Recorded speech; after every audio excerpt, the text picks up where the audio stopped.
Hello everyone, today I'm going to analyze my player motivation profile by playing and analyzing two games.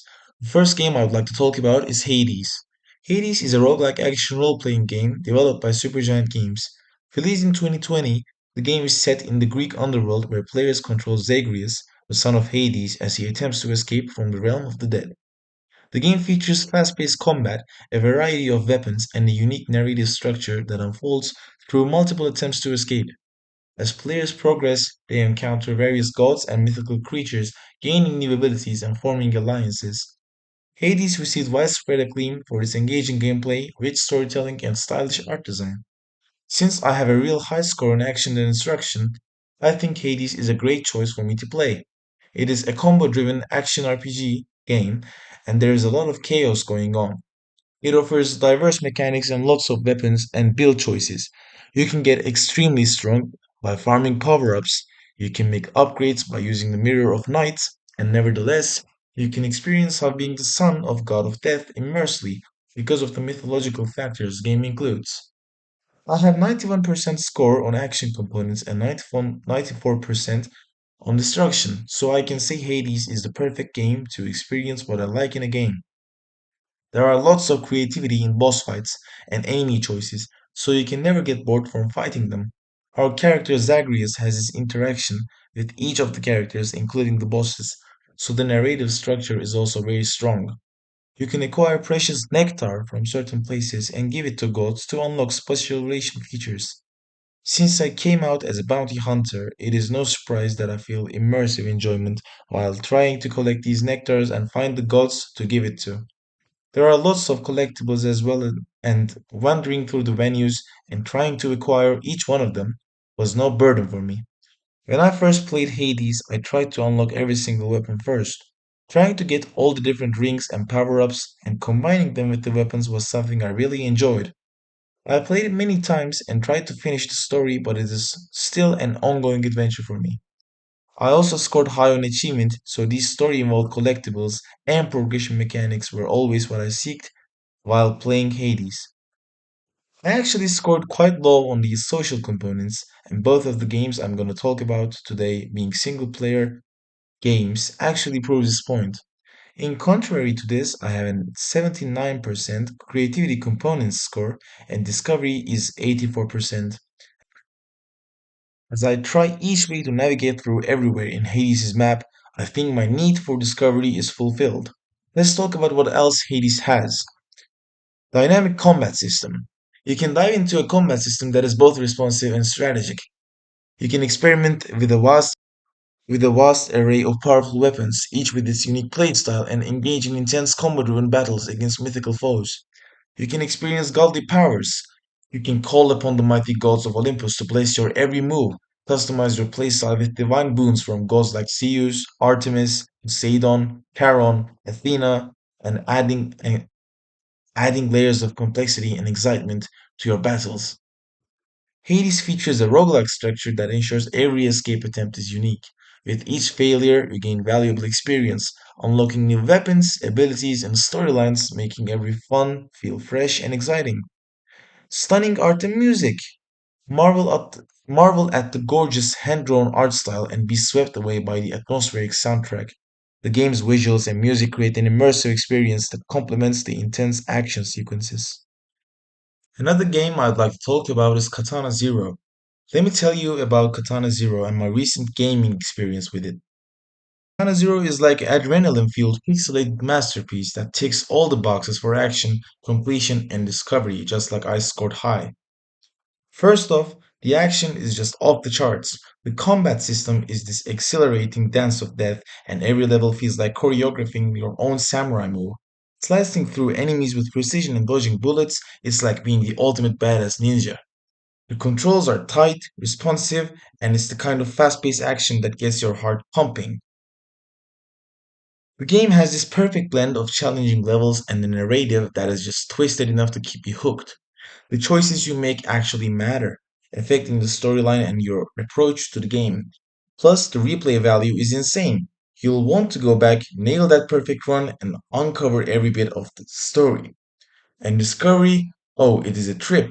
The game messes with your head in the best possible way. You're not just slicing and dicing, you're unraveling a mind-bending narrative that keeps you guessing. The time manipulation elements adds this layer of strategy, making you rethink your moves and discover new ways to tackle each level. The music is synthwave and it contains a futuristic vibe that syncs perfectly with the action. The soundtrack alone is worth the price of admission. It is like they crafted each beat to complement the intensity of gameplay. And the pixel art is the cherry on top.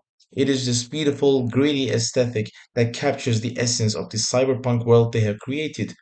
Every frame is a work of art, and the animations are so smooth it is almost therapeutic to watch. In short, if you love action packed gameplay, crave completionist satisfaction, and enjoy a narrative that messes with your head just like me, Katana Zero is your jam. It is a roller coaster of emotions, and I can't recommend it enough. Story of Katana Zero is like a mind-bending trip that keeps you hooked from start to finish. So here's the lowdown. You play as the samurai assassin, a total badass with a wicked katana, working for this shady organization. There is some psychiatrist that gives you dossiers about some and you do what you're told. The narrative is all about these government experiments, time manipulation drugs, and the dystopian world that is just messed up. Your character is essentially a pawn in this grand scheme, but the cool part is how the story unfolds. You're given these dialogue choices, and your decisions impact the narrative. The consequences of your choices ripple through the game, affecting the characters and the path the story takes. It is not just about slicing through enemies, it is about navigating a complex narrative where your decisions matter. You don't have to follow through every single dialogue.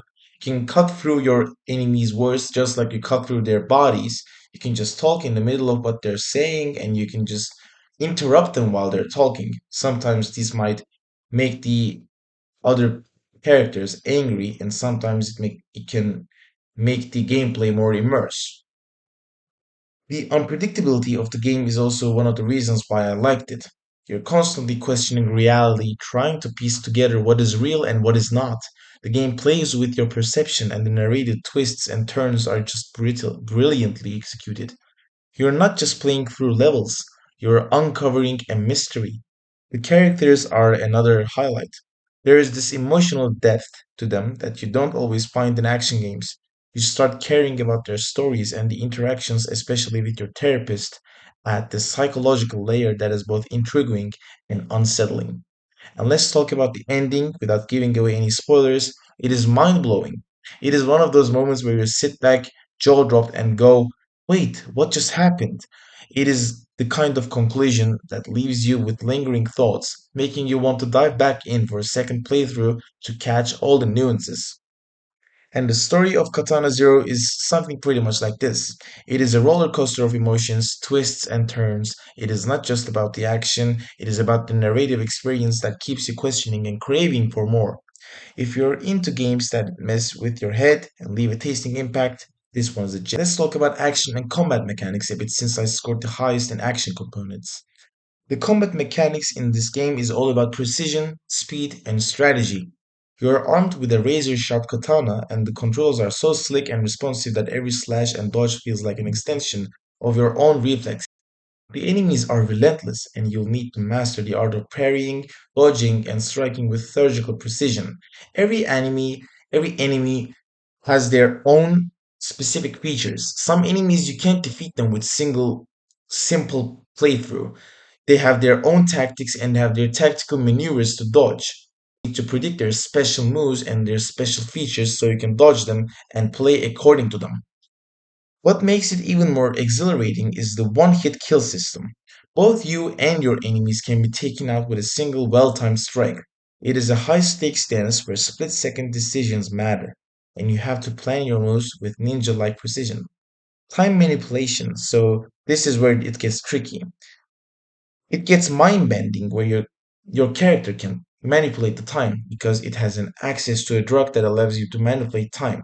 You can rewind and replay each level, experimenting with different approaches to find the perfect sequence of moves. This isn't just a gimmick, it is a core part of the gameplay, adding a layer of strategy and discovery. The time manipulation element turns each level into a puzzle that you need to solve through trial and error. In between the action, you'll engage in dialogue sequences where you make choices. These aren't just for show. Your decisions impact the narrative. The consequences of your choices play out in unexpected ways, affecting the story and characters. It is a unique blend of action and narrative driven decision making that keeps you invested in both the gameplay and the unfolding story.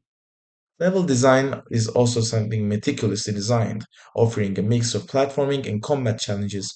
The layouts are dynamic and each room feels like a puzzle waiting to be solved. The variety of environments, from neon lit cityscapes to grimy underground facilities, keeps the visual experience fresh and engaging. And the boss fights is not something to skip. The boss fights are a whole other level of intensity. Each boss has its own set of patterns and attacks, requiring a combination of reflexes and the pattern recognition to defeat. These encounters are heart pounding, and the satisfaction of overcoming these formidable foes is unmatched. Katana Zero nails the balance between tight, responsive mechanics and heart pounding action. Time manipulation adds a unique twist, making every playthrough feel fresh. It is not just about slicing enemies, it is about mastering the art of combat, unraveling a complex narrative, and immersing yourself in a world where every move counts. While I was playing Katana Zero, I specifically enjoyed it for its highly immersive action and combat mechanics. And so, if you're an action just like me, I think you're missing out a lot if you haven't played Katana Zero yet.